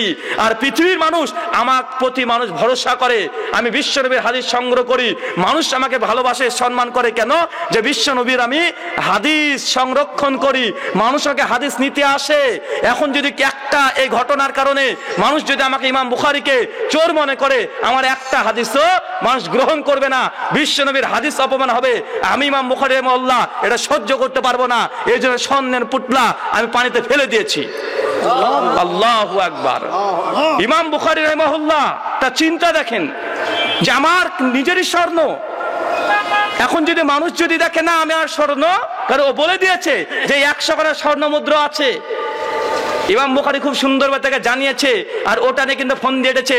আর ইমাম বুখারী রাহিমাহুল্লাহ একটাই চিন্তা যে আমাকে যদি আজকে চোর সাব্যস্ত করে দেয়, সমস্ত মানুষ তখন বলবে ইমাম বুখারী লোভী, সে চোর, আর কোন চোরের কাছ থেকে হাদিস নেওয়া সহিহ নয়, যায়েফ হয়ে যাবে। ইমাম বুখারী এই জন্যই নিজের সম্পত্তি সঙ্গে সঙ্গে ফেলে দিয়েছে 100 স্বর্ণ মুদ্রা। ইমাম বুখারী কত শ্রম, কত কষ্ট, কত অর্থ, কত পরিকল্পনা। এই ইমাম বুখারীকে সেই সময়তে বাগদাদের মাটি থেকে, তার নিজের জন্ম বুখার থেকে, তাকে খালি পায়ে এক শ্রেণীর মানুষরা ইমাম বুখারীকে তাড়তে তাড়তে দেশ থেকে চটি পর্যন্ত নিতে দেয়নি। চিন্তা করেছেন এই ইমাম বুখারী, তারা বেদাতীরা সেই সময়কার, সেই সময় ইমাম বুখারীর বিরুদ্ধে যারা করেছে তাদেরকে এইভাবে অত্যাচার করেছে। ভাই মনে রাখবেন, যে সহিহ আকীদা গ্রহণ করবে, যে সঠিক পথে চলবে, তাদের উপরে অবধারিত নির্যাতন হবেই হবে। কিন্তু যদি মনে করেন না আমাদের প্রতি নির্যাতন হবে না, শুধু আমাদের কাছে এসে মানুষ সম্মান করবে, ভালোবাসবে, এমনটা যদি হয়, যদি এমনটা হয়, অবশ্যই মনে রাখবেন যে সহিহ আকীদার একটা ফজিলত যে আপনার বিরুদ্ধে মানুষ দাঁড়াবেই। দেখেন খানকা পীরের বিরুদ্ধে কেউ আছে? আমাদের ভারতবর্ষের নরেন্দ্র মোদী সরকার, যার হাতে এত পরিমাণে রক্ত আছে, ওই হাত যদি একবার যদি আপনার পদ্মা নদীতে চুবিয়ে দেয়, গোটা পানি লাল হয়ে যাবে। ওই নরেন্দ্র মোদী সরকার বলছে যে আমাদের মুসলিমকে দুই ভাগে ভাগ করেছে, এক হচ্ছে মুসলিম সুফিবাদ মানে পীরবাদ, ওই যে পীরবাদ সুফিবাদ যে মুসলিম আছে এদের সঙ্গে আমাদের কোনো মত পার্থক্য নাই, এরা ভালো। মাঝে মধ্যে তাদের খানকাতে যায়, আমাদের দিল্লির আজমির শরীফ, ভাই নাম শোনেন নাই? আজমির শরীফে মাঝে ঠক্কর দিতে যায় কে? নরেন্দ্র মোদী সরকার। আর তিনি দাবি করছেন যে মুসলিমদের সঙ্গে আমাদের কোনো মতভেদ নাই, এটা যদি থাকে গোটা ভারতবর্ষে কোনো আপত্তি নাই। আমাদের সব চাইতে বেশি শত্রু হচ্ছে ওই মুসলিম যারা সালাফি আইডিওলজিতে বিশ্বাস করে, বা একজন মুশরিক কিন্তু বুঝে নিয়েছে যে তাদেরও এই বিষয়টা যে কোনটা তার বন্ধু কোনটা তার শত্রু। তাই হক যখনই দাওয়াত দেবেন, যখন হকে পড়ে থাকবেন, আপনার বিরুদ্ধে আচরণ মানুষ করবেই করবে, নির্যাতন করবে, বাড়ি থেকে বের করে দিবে। আপনি ইমাম আহমদ ইবনে হাম্বল 10 লক্ষ হাদিসের হাফেজ, বা ছিল কি ছিল না? ইমাম বুখারী রাহিমাহুল্লাহকে সেই সময় প্রতিদিন 100 বেত্রাঘাত মারা হতো। সেই সঙ্গে শাসক করেছে 100 বেত্রাঘাত। তাকে মারতে মারতে তার গোটা শরীরের পাঞ্জাবি পায়জামা যা ছিল সব ছিঁড়ে একদম ফালা ফালা হয়ে গেছে। প্রতিদিন তাকে একটা উট বা ঘোড়ার পেছনে বেঁধে তাকে শুধু মরুভূমির মধ্যে একদম শুধুমাত্র ছ্যাঁচড়াতে গোটা এলাকা ঘোরানো হতো। কাকে? ইমাম আহমদ ইবনে হাম্বলকে। কারা? সেই সময়কার বিদাতিরা।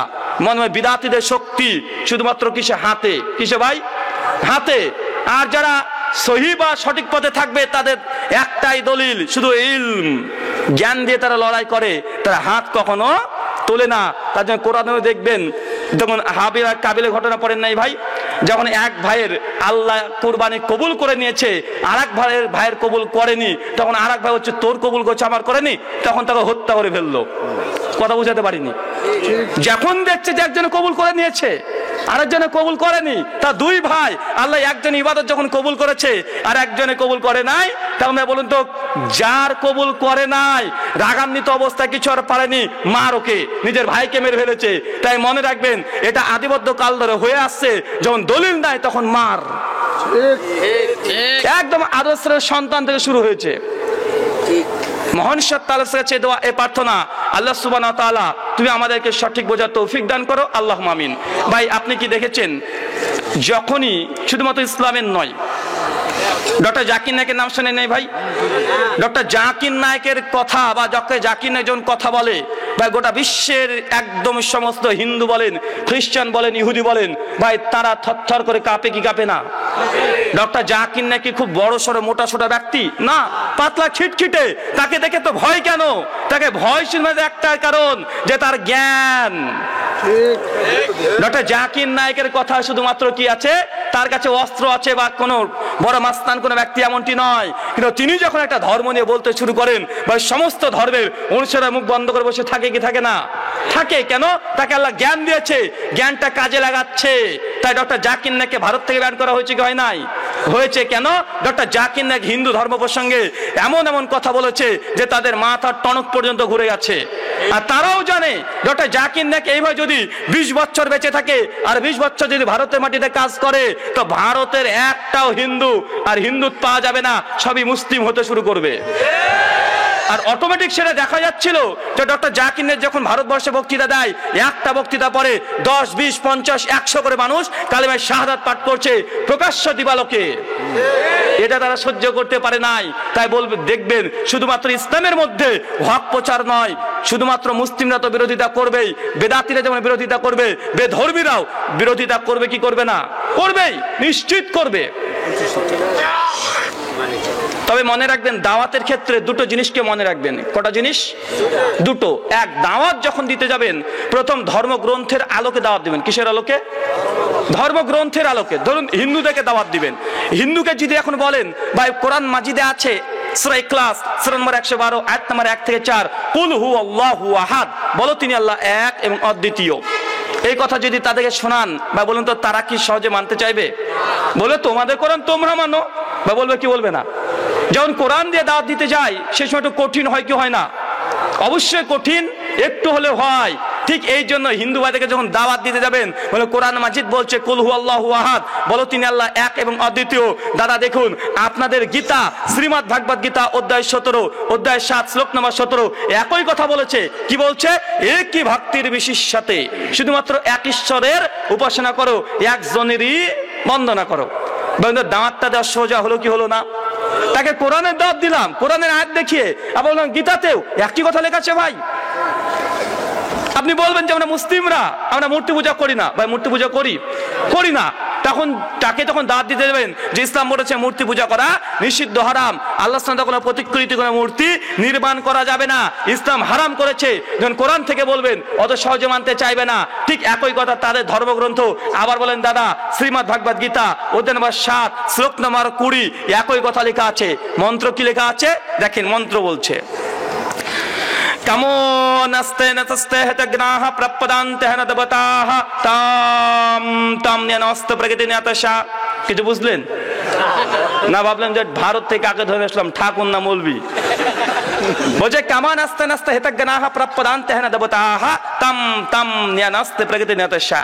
যারা বিচার বুদ্ধি কেড়ে নিয়েছে, জাগতিক আকাঙ্ক্ষা, এইসব ব্যক্তিরা ঈশ্বরকে বাদ দিয়ে এই জড় পদার্থের মূর্তি নির্মাণ করে তার উপাসনা করে, তার জপ তপ করে। কারা? যারা অজ্ঞ মূর্খ তারা করে, যাদের জ্ঞান নাই, জ্ঞান পাপী, এইসব ব্যক্তিরা মূর্তি পূজা করে। ভাই বলবেন এ কথা আমি বলি নাই, কে বলেছে? আপনাদেরই ধর্মগ্রন্থ। ভাই দাওয়াত দেওয়াটা সহজ হলো কি হলো না? অবশ্যই সহজ হলো। আবার বলেন কতক্ষণ? শ্রীমদ্ ভাগবত গীতা অধ্যায় নম্বর 9 মন্ত্র নম্বর 23 এবং 24 আর একটা মন্ত্র বলছে ইয়া ওপিয়ন্ন দেবতা ভক্তি জানান্তে শ্রদ্ধানিতা তে ওপি মম কুন্তে জানান্তাবাদে পূর্বকম। হে অর্জুন, যারা সত্যিকার ঈশ্বরকে বাদ দিয়ে অন্য দেবতা অন্য দেবতার উপাসনা করে, তে ওপি মম কুন্তে জানান্তাবাদে পূর্বকম, এই ব্যক্তি কখনোই সুখ লাভ করতে পারে না। সুখ লাভ মানে মোক্ষ লাভ, মোক্ষ মানে স্বর্গ, স্বর্গ মানে আমাদের জান্নাত। কোন ব্যক্তি?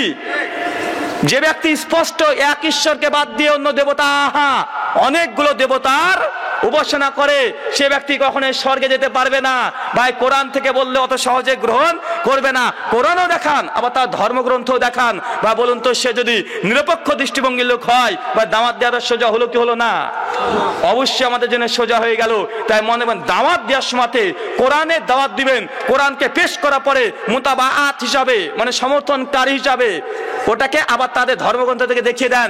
ইনশাআল্লাহ নিরপেক্ষ দৃষ্টিভঙ্গি লোক হলে অবশ্যই সে গ্রহণ করতে বাধ্য। আর ডক্টর জাকির নায়েক এই মানহাজ এই পদ্ধতি গ্রহণ করার কারণে অনেক হিন্দু ভাই তারা মুসলিম হয়েছে কি হয় নাই? অনেক খ্রিস্টান মুসলিম হয়েছে কি হয় নাই? হয়েছে। আমরা মুসলিমরা শুধুমাত্র কোরআন থেকে দাওয়াত দিই, এই জন্য আমরা অতটা ফল পাই না। অবশ্যই কোরআনের মানহাজ, কোরআন যে বাণী বলেছে সেটাকেই আমরা মূল মানদণ্ড হিসাবে আমরা দাওয়াতি কাজ করব। পাশে যদি তাদের একটা অতিরিক্ত দিই বা আমাদের কোনো আপত্তি আছে? কোন আপত্তি আছে? জি না, অবশ্যই আমরা দিতে পারি। ছোট্ট একটা ঘটনা বলে বুঝতে পারবেন। আজ থেকে 3-4 বছর আগে আমি আমাদের ভারতবর্ষের পশ্চিম বাংলা, এটা হচ্ছে রাজ্য, আপনাদের যদিও বাংলাদেশ রাজ্যে বিভক্ত না, শুধু জেলা। তো আমাদের একটা রাজ্য, এর মধ্যে কমপক্ষে 20 থেকে 25টা করে জেলা থাকে। কয়টা ভাই? একটা রাজ্যের মধ্যে 20 থেকে 25টা জেলা থাকে। আর একটা থেকে আরেকটা জেলা দূরত্ব কমপক্ষে 200 থেকে 250 কিলোমিটার। আপনাদের তো ছোট ছোট রে ভাই। আপনাদের বাংলাদেশে মানুষ আছে মাত্র 18 কোটি। কত কোটি ভাই? মাত্র 18 কোটি। 530 খানা মতো থানা আছে। চিন্তা করে দেখেন। আর আমাদের ভারতবর্ষে কত মানুষ আছে জানেন? 130 থেকে 140 কোটি পর্যন্ত। চিন্তা করেছেন? ভারতবর্ষে আমরা মানুষরা কমপক্ষে 89 মানে 89টা ভাষাতে ভারতের মানুষরা কথা বলে। ভারতের রাষ্ট্রীয় ভাষা হচ্ছে দেখবেন কমপক্ষে আমাদের ইন্ডিয়ান টাকা দেখবেন উল্টো পৃষ্ঠা দেখবেন কমপক্ষে 18 খানা ভাষা দিয়ে লেখা আছে। কেন? এগুলো রাষ্ট্রীয় ভাষা। ভাই তেলেগু ভাষা বোঝেন? আমরা কটা? আমরা যারা ইন্ডিয়ান এমনি আমরা মোটামুটি 6-7 খানা ভাষা আমরা এমনি চলতে চলতে শিখে নি, রাস্তাতে চললে। কেন? আমি যেখানে বসবাস করি ওই জায়গাটা আমাদের পশ্চিম বাংলা, মানে ওখানে বাংলা ভাষা চলে।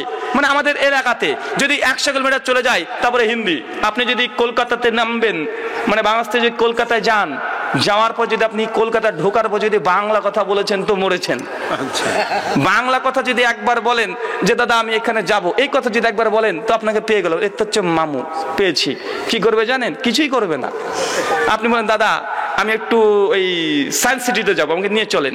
তো সায়েন্স সিটি কোথায় আপনাকে জিজ্ঞাসা করবে। আপনি বলেন আমি তো জানি না। দাদা আপনি নিয়ে চলেন, একটা গাড়ি ট্যাক্সি দেখেছেন তো ওই ট্যাক্সিওয়ালা কি করবে জানেন? ধরুন আপনি সায়েন্স সিটির পাশে পেছনে দাঁড়িয়ে আছেন, আপনি তো চিনতে পারবেন না রে ভাই, এইগুলি ওগুলি। আপনি সায়েন্স সিটির পাশের গলিতে দাঁড়িয়ে আছেন, উনি তখন বলবেন যে আচ্ছা ঠিক আছে গাড়িতে চাপুন। আর কলকাতার সিস্টেম যখন আপনি গাড়ি ভাড়া নেবেন তো আপনাকে মিটার মাইলেজ দেখিয়ে দিবে, দেখেন দাদা এখন 0 করে নিলাম। এখন আপনি কলকাতা যত ঘুরবেন প্রত্যেক কিলোমিটারে 25 টাকা করে নিবে মিটার। কথা বুঝতে পারছেন কি? এবার আপনাকে গাড়িতে চাপিয়ে নিল, আপনি কোথায় যাবেন? Science city. আপনি ধরেন এখানে দাঁড়িয়ে আছেন, পাশে আছে সায়েন্স সিটি, কিন্তু আপনি তো জানেন না। এখন ও করবে কি, গাড়ি ছেড়ে গোটা কলকাতা আপনাকে ঘোরাবে 2 ঘন্টা। ঘুরিয়ে ঘুরিয়ে যখন দেখবেন না 1-1.5 কিলোমিটার পার হয়ে গেছে, তবে ঠুক করে আবার পিস দিয়ে ঢুকাবে আপনাকে, দাদা সায়েন্স সিটি চলে এসেছেন। যদি বাংলা বলেন এটা ফল। কেন? যখনই বাংলা বলবেন তখন ভাববে যে কলকাতার মানুষ না, বাইরে থেকে এসেছে, মানে আননোন পারসন। যতবার আপনাকে যেখানে যাবেন সেখানে ঠকাবে। তো যাই হোক, তো মানে কিছু কিছু বিষয় আছে যে এগুলো যদি আমরা মানে জানি বা সেখানে ঠকবো না। কথা বোঝেন নাই ভাই? ঠকবেন না। তো অনেক মানুষ আছে যে আপনাদের ইন্ডিয়ার মানুষ খুব ওরা ঠগায়, আচ্ছা ঠগায় না, বুঝে ঠগায়, আমাদেরকে ঠকাবে না। যারা গিয়ে এখানে ঠগার মতো তাকে কিন্তু ঠকিয়ে দিবে। তো যাই হোক, যে কথা বলছিলাম যে কয়েক বছর আগে আমাদের জেলার নাম হচ্ছে মুর্শিদাবাদ, আর মুর্শিদাবাদের পাশে একটা জেলা আছে নাম হচ্ছে নদিয়া। নদিয়া জেলাতে আমি যাচ্ছিলাম একটা প্রোগ্রামের উদ্দেশ্যে। কৃষ্ণনগর ওই যখন বাস স্ট্যান্ডে মানে পার করছি, এর মতো পরিস্থিতিতে দেখছি বেশ কিছু হিন্দু যুবক ভাই 8-10 জন আমার গাড়িকে আটকিয়েছে। আমি তখন ভয় পেয়ে গেছি, কি ব্যাপার, আমার গাড়ি আটকায় কেন? 8-10 জন হিন্দু যুবক ভাই আমাদের বয়সেরই। আর আপনারা জানেন যে আমাদের ইন্ডিয়াতে প্রায় জয় শ্রীরাম জয় শ্রীরাম বলে ধরে দাড়িওয়ালা থেকে মারছে। কিছুদিন আগে তাবরেজ আনসারীকে হত্যা করা হলো, পিটে হত্যা করলো, ট্রেন থেকে ফেলে দেওয়া হলো জয় শ্রীরাম বলে।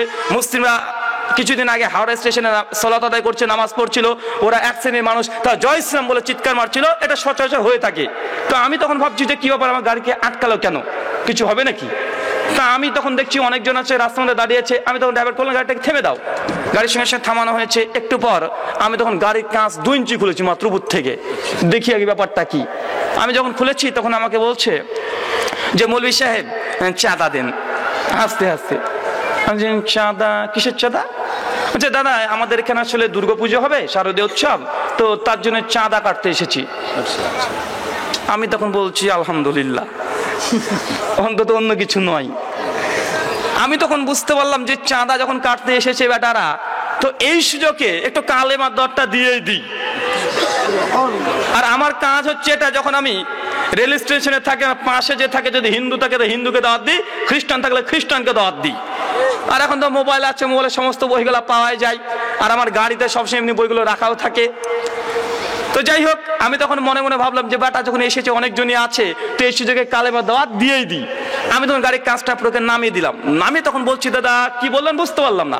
উনি তখন বলছেন যে মৌলভী সাহেব আসলে আমার দুর্গাপুজো হবে তো এই জন্য চাঁদা কাটতে এসেছি। তো মৌলভী সাহেব বলেন 5 টাকা কাটবো বলে কলম ধরেছে।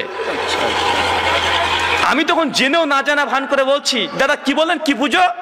তো দুর্গাপুজো। আচ্ছা দাদা দুর্গা এটা আবার কি? বলছে আশ্চর্য মশাই, আপনি দুর্গা পুজোকে চেনেন না? আচ্ছা এটা কি? উনি তখন বলছে আরে দুর্গা আমাদের হিন্দুদের ভগবান। আমি তখন বলছি দাদা দেবী দুর্গা ইনি যদি ভগবান হবেন, তো আমি যে আল্লাহর জন্য প্রতিদিন সালাত নামাজ আদায় করি, এই আল্লাহ আবার কে? উনি তখন বলছেন আরে মৌলভী সাহেব আপনি এতটা জানেন না, আরে আল্লাহ তো মুসলিমদের, দুর্গা হচ্ছে হিন্দুদের। আমাকে বুঝ দিচ্ছে। আমি তখন বলছি দাদা দেখুন, মানে আমি তো সৃষ্টিকর্তা একজনে বিশ্বাস করি, আমি এক ঈশ্বরে বিশ্বাস করি, আমি তো দুজনে বিশ্বাস করি না। উনি তখন আমাকে বলছে আরে মৌলভী সাহেব যত মত তত পথ। আমি তখন বলছি যে দাদা যত মত তত পথ হতে পারে, তো সত্য পথ কিন্তু একটাই। উনি তখন যাই হোক বলেন কত টাকা কাটবো।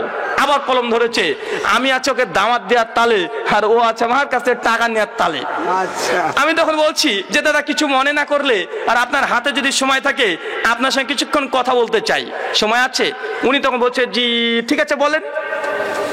আমি তখন বলছি যে দাদা এই যে লক্ষ লক্ষ কোটি কোটি টাকা বাজেট, আপনারা হয়তো জানেন না আমাদের পশ্চিম বাংলা, এই পশ্চিম বাংলার যা আয়তন, আমি যে রাজ্যে বাস করি, পশ্চিম বাংলার যা আয়তন আপনার গোটা বাংলাদেশের চাইতে বড়। বুঝেন নাই? আমাদের পশ্চিম বাংলার যে অংশ ওটা আপনার বাংলাদেশের চাইতেও বড় বা সম হবে, স্পষ্ট হয়ে যাবে। তো যাই হোক, আমি তখন বলছি যে দাদা এই যে দুর্গাপুজোর যে আপনারা উপাসনা করেন, তা সে দেবী দুর্গা কি ভগবান? বলছে অবশ্যই ভগবান। আমি তখন বলছি দাদা দেবী দুর্গা যদি ভগবান হয় তো এরপর প্রমাণ কই যে তিনি ঈশ্বর। উনি তখন আবার আশ্চর্য মশাই বলেন কি, আরে দেবী দুর্গা ভগবান ঈশ্বর, এর প্রমাণ লাগবে নাকি? অবশ্যই লাগবে। তিনি ঈশ্বর হবেন ভাই, তার প্রমাণ লাগবে না? অবশ্যই লাগবে। আমি তখন বলছি প্রমাণ কোথায়? উনি তখন বলছে প্রমাণ লাগে নাকি, আমরা দীর্ঘদিন ধরে করে আসছি। আমি তখন বলছি দাদা দেবী দুর্গা যখন ভগবান প্রমাণ করতে পারছেন না বা প্রমাণ নাই, তো ধরুন আমি ভগবান। উনি তখন বলছেন আপনি ভগবান হতে যাবেন কেন?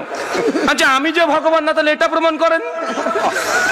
হয় আপনি প্রমাণ করেন এটা দেবী দুর্গা ভগবান, অতএব এটা প্রমাণ করেন আমি ভগবান না, যখন একটা প্রমাণ করেন। উনি তখন বলছে আসলে আমাদের ধর্মগ্রন্থে তো লেখা আছে দেবী দুর্গা ভগবান। আচ্ছা তাই নাকি, ধর্মগ্রন্থে লেখা আছে? বলছে হ্যাঁ আছে। আচ্ছা কোন গ্রন্থে? উনি তখন বলছে কেন, আমাদের গীতাতেই আছে। আচ্ছা তাই?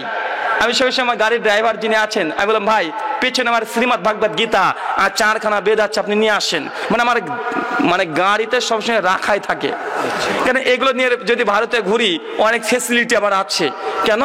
আগে তো গাড়ির পেছনে বই রাখতাম, এখন গাড়ির সামনে রেখে দিই, কাঁচের সামনে। যখন পুলিশ একটু চেক করে আগে দেখে আরে আমাদের গীতা, তার পাশে এসে দেখে যে বাইবেল, তার পাশে আছে কোরআন, আগেই দেখে। কেন কাঁচের সামনে রাখলে আগে দেখতে পাই। অনেক সময়তে মৌলভী সাহেব ঠিক আছে যান, যখনই গীতা দেখে বাইবেল দেখে কোরআন দেখে একসঙ্গে, তখন বুঝতে পারে না যে আসলে আমি কি। তো যাই হোক, আমার পিছনে এমনি গাড়ির পেছনে সবসময় এমনি বইগুলো রাখা থাকে। আমি ড্রাইভারকে বললাম দাদা যান নিয়ে আসেন। উনি সঙ্গে সঙ্গে নিয়ে এসে তখন দাদাকে বলছি, হিন্দু দাদাকে, দাদা এটা কি আপনাদের ধর্মগ্রন্থ? বলছে জি হ্যাঁ এটা আমাদের ধর্মগ্রন্থ। আমি তারপরে বললাম যে দাদা আপনি যে বললেন গীতাতে লেখা আছে দেবী দুর্গা ভগবান, তো দাদা কোথায় লেখা আছে একটু বের করে দেখান। উনি তখন গীতাটাকে এইভাবে হাতে নিয়ে পৃষ্ঠা উল্টাচ্ছে। আমি একটু পর বলছি দাদা পেয়েছেন, আবার পৃষ্ঠা উল্টাই। আবার একটু পর বলছি দাদা পেয়েছেন, গীতাতে লেখা আছে দেবী দুর্গা ভগবান, আপনি বললেন। যখন একবার পর জিজ্ঞেস করি দাদা পেয়েছেন, উনি তখন বলছেন আরে মৌলভী সাহেব এত মোটা গীতা এত তাড়াতাড়ি পাবো নাকি? আমি তখন বলছি দাদা শ্রীমদ্ ভাগবত গীতায় 18খানা অধ্যায় আছে, 700খানা মন্ত্র আছে। এখন যদি আপনি এই গোটা গীতা যদি পড়তে শুরু করেন তো আমার তো প্রোগ্রাম যাবে, আমার তো সময় নেই। তো দাদা আমার একটা আইডেন্টিটি কার্ড রেখে দেন, এই কার্ড আমার নাম্বার দেওয়া আছে। আপনি যদি কোনোদিন পান যে আপনাদের গীতাতে লেখা আছে দেবী দুর্গা ভগবান, আমাকে ফোন করে জানাবেন। আমি মুসলিম মতবদ্ধ চুক্তিবদ্ধ যে গীতাতে লেখা দেখাতে পারেন দুর্গা ভগবান, 10 টাকা নয় 10 লক্ষ টাকা যদি লাগে আমি রুহুল আমিন দিতে রাজি আছি। উনি তখন সঙ্গে সঙ্গে বুঝতে পারছেন যে ব্যাপারটা কোন দিকে গেল এবার। উনি তখন আমাকে বলছেন মৌলভী সাহেব তার মানে কি আমাদের ধর্মগ্রন্থে দুর্গা ভগবান, গীতাতে কথা লেখা নেই? আমি তখন বলছি দাদা আমি তো মুসলিম, আমি যদি বলি আপনি বিশ্বাস করবেন না। তো দাদা আমি আপনাদের গীতা বেশ কয়েকবার পড়েছি, আমি তাতে একবারও পাইনি দুর্গা ভগবান। তো দূরের কথা, গীতাতে দুর্গা শব্দটাই নাই। কথা বোঝেন নাই ভাই?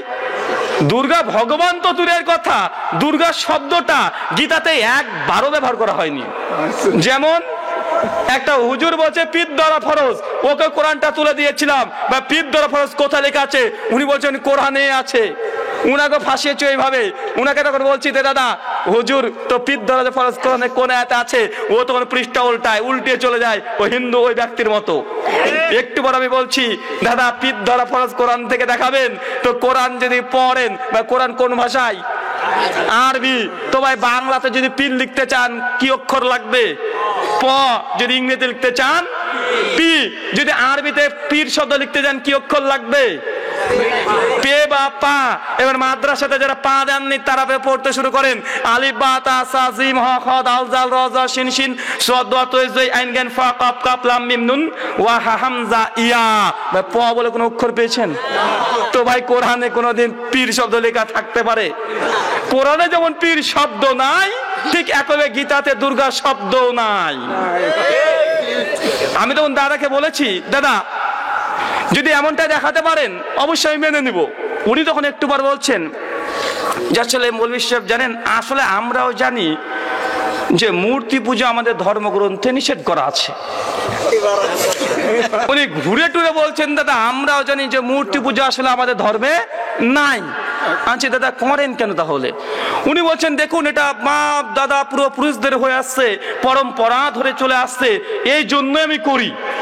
আমার তখন মনে পড়ে গেল যে আমাদের এক শ্রেণীর ভাইরা আছে, তাদেরকে যদি বলি দাদা আপনি মিলাদ কেন করেন, কিয়াম কেন করেন, 40 রুটি কেন খান, বাপ মারা গেলে খানা কেন দেন, কোরআন হাদিসে কোথায় আছে? হুজুরা বলে আমরা জানি, কোরআন হাদিসে নাই। কেন করেন? বাপ দাদু পুরো পুরুষ ধরে চলে আসছে, আছে না নাই? আমি তখন বুঝতে পারলাম, চাই হিন্দু হোক আর মুসলিম হোক, যখনই দলিল চাইবেন, কোন দলিল নাই, দুইটা দলিল, বাপ আর দাদু। দলিল কি ভাই? যখনই বলে মিলাদের দলিল কি? বাপ আর দাদু। মাযহাব মানে দলিল কি? বাপ আর দাদু। সৌদের হালুয়া রুটির দলিল কি? বাপ আর দাদু। হিন্দু গুলো মূর্তি পূজার দলিল কি? বাপ আর দাদু। 40 যে কামান নাই, এটার দলিল কি? বাপ আর দাদু। কৃষ্ণের যে এই নাম জপ করা হচ্ছে, কীর্তন করা হচ্ছে, দলিল কি? বাপ আর দাদু। ওদেরও বাপ দাদা দলিল, আমাদের মুসলিমদেরও বাপ দাদাই দলিল।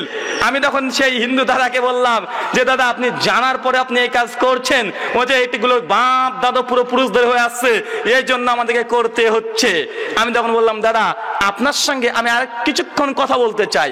উনি তখন বলছেন যে ঠিক আছে, বলছে আপনি কথা বলেন, তো অন্তত 10 টাকা দেন। আর 5 থেকে আরো হিন্দু দাদা আছে, ওরা বলছে মূল বিষয় তো কিপটা কেন, ওরা বলছে এটা কিপটা কেন, তাই বলছে। আমি তো কথা শুনতে পাচ্ছি, আর যেহেতু বয়স আমাদের মতোই, চেলকি বয়স, উল্টা পাল্টা কথা বলবে ধরেন স্বাভাবিকভাবে। ওরা ভাবছে একটা মৌলবি পেয়েছি, আজকে একটা মুরগি বানাবো, আর আমি ভাবছি যে তোদের কাছে দাঁত দিয়েই ছাড়বো। তো যাই হোক, অতঃপর আমি তখন বলছি দাদা আরো কিছু কথা আছে। উনি বলছে ঠিক আছে, তো আপনি আগে কিছুটা দিয়েই দেন। আচ্ছা দিচ্ছি, আপনি সমস্যা নেন না। তারপর আমি বললাম যে দাদা, যে দেবী দুর্গা ভগবান, এ কথা তো গীতাতে স্পষ্ট নাই। আমি বলছি তাকে পাল্টা প্রশ্ন, দাদা এই দুর্গা পুজো যখন হয় সে সময় একটা মন্ত্র পাঠ করা হয়, এই মন্ত্রকে আপনার জানা আছে? বলছে না, মূল বিষয়টা আমার জানা নাই। আচ্ছা এই মন্ত্র যদি পাঠ করা হয় আপনি বুঝতে পারবেন? বলছে হ্যাঁ তা বুঝতে পারবো। আমাদের মধ্যে আছে না অনেকে সূরা ফাতিহা জানে না, কিন্তু ইমাম সাহেব যখন সূরা ফাতিহা পড়ে তখন বুঝতে পারে যে আলহামদুলিল্লাহ সূরা পড়ছে। ঠিক এই সময়তেই আমি তখন বলছি যে দাদা তাহলে একটা জিনিস দেখা যাক, যে দেবী দুর্গা ভগবান প্রসঙ্গে আপনি যেটা বলেছেন, দেবী দুর্গা দর্শন মন্ত্র কি জানেন? আপনার অনেকেই শুনেছেন, হয় টিভিতে শুনতে পারেন অথবা বিভিন্ন মণ্ডপ থেকে আওয়াজ আসতে পারে, মন্ত্র বলছে, দেখেন কি, ইয়া দেবী সর্বভূতেষু মাতৃরূপেষু সংস্থিতাঃ নমস্তাস্যৈ নমস্তাস্যৈ নমস্তাস্যৈ নমো নমঃ। ইয়া দেবী সর্বভূতেষু লক্ষ্মীরূপেষু সংস্থিতাঃ নমস্তাস্যৈ নমস্তাস্যৈ নমস্তাস্যৈ নমো নমঃ। শুনেছেন এই মন্ত্র? কি মন্দির চালাতে পারবো? মন্দির যে দায়িত্ব দেয় মন্দির চলবে না ভাই? আরে বুঝতেই পারবেন। আমি তো মাঝে মধ্যে ভাবি যে আমাকে যদি কোনোদিন গাইতে যদি কোনো ভাই ধরে, তো আমি সঙ্গে সঙ্গে কিছু করবো না, গোপটাকে একটু উপরে তুলে দেবো, বলবো ইয়াদা ইয়াদা হি ধার বাসছে, মন্ত্রপাঠ শুরু করে দেবো। ও বেটা কনফিউজ হয়ে যাবে, কি রে বাবা কি দেখছি এটা, কারণ হিন্দু ঠাকুরে তো দাঁড়িয়ে থাকবে, থাকে না? তো শুধু মুজটাকে একটু পাকিয়ে দিতে হবে, দিয়ে তো মন্ত্রপাঠ শুরু করতে হবে, ইয়াদা ইয়াদা হি ধর্মাসে জ্ঞানাতি ভাবাতি ভারতা আভূরতা নাম ধর্মাসে তাদে আত্মা নাম সৃজামিহাম পরিত্রাণায় সাধুনাং বিনাশাচাই দুষ্কৃতাম ধর্ম সংস্থাপনায় সম্ভাবমি উগে উগে। ভাই ওর বাপের ক্ষমতা আছে যে আমাকে ভুল ধরবে, বুঝতে পারবে না এটা কি দেখলাম, হুজুর না ঠাকুর, মানে ও নিজে কনফিউজ হয়ে যাবে। তো যাই হোক, মন্ত্র বলছে ইয়া দেবী। ভাই বন্ধু, দেবী স্ত্রীলিঙ্গ না পুংলিঙ্গ? স্ত্রীলিঙ্গ আমরা সকলেই জানি ভাই, এর জন্য সংস্কৃত ভাষায় পণ্ডিত হওয়ার দরকার আছে? জি না। হিন্দু ধর্মগ্রন্থে ঈশ্বরের পরিচয় দিতে গিয়ে একটা মন্ত্র আছে, বা কোরআনে আছে না নেই? আল্লাহর পরিচয় হিসাবে আছে। পবিত্র সূরা ইখলাস আয়াত নাম্বার 1 থেকে 4, কুল হু আল্লাহু আহাদ, বলো তিনি আল্লাহ এক এবং অদ্বিতীয়।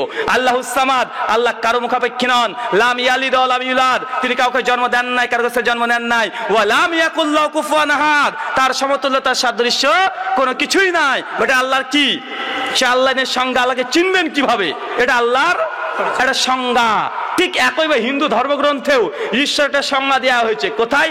শ্বেতা সূত্র উপনিষদ অধ্যায় নম্বর 6 মন্ত্র নম্বর 9 পরিষ্কার ভাবে মন্ত্র বলছে, দেখেন, নচশ্চ কশ্চিৎ পতিরাস্তি লোকো নচ সীতালিঙ্গম শকরণম করণপাদীপো নচশ্চ কশ্চিৎ জনিত ন যদিপা। নচশ্চ কশ্চিৎ পথিরস্তি লোকো নচ লিঙ্গমা। নচ লিঙ্গমা মানে যিনি ঈশ্বর হবেন, নচ লিঙ্গমা, তার কোনো লিঙ্গ থাকবে না, না সে নারী হবে না সে পুরুষ হবে। ইয়া দেবী, ভাই দুর্গা স্ত্রীলিঙ্গ না পুংলিঙ্গ? স্ত্রীলিঙ্গ। ধর্মগ্রন্থ বলছে যিনি ঈশ্বর হবেন সে না নারী হবে না পুরুষ হবে। আমি তো বলছি দাদাকে বলছি, দাদা ধর্মগ্রন্থ